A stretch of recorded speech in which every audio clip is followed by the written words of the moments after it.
Криминалниот потек на доделување на паркинзите, на управување на приватни лица, придонесе и паркинг местата кои беа слободни за паркирање на возилата на граѓаните кои живеат во зградите да им бидат буквално насилно земени и да им биде одредена некаква цена од 50 денари за час.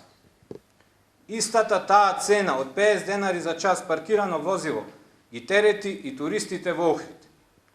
Ако на тоа се додаде дека некаде постои цена од 100 денари за самиот влез во паркингот, тогаш е сосема јасно дека Петревски му нанесе уште еден удар на охридскиот туризам и тоа од најдолен и најкриминален вид.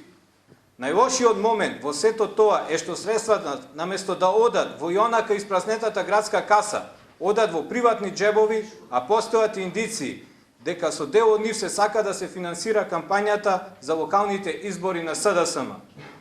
Ова е последниот обид на Александар Петревски да добие милост од СДСМ, за да биде по трет пат кандидат за градоначалник на Охрид. Но, како и секогаш, овие негови манипулации се на штета на граѓаните и на угледот на Охрид. Охрид добива уште еден удар од собствената локална самоуправа и градоначалникот, и тоа во срцето на туристичката сезона.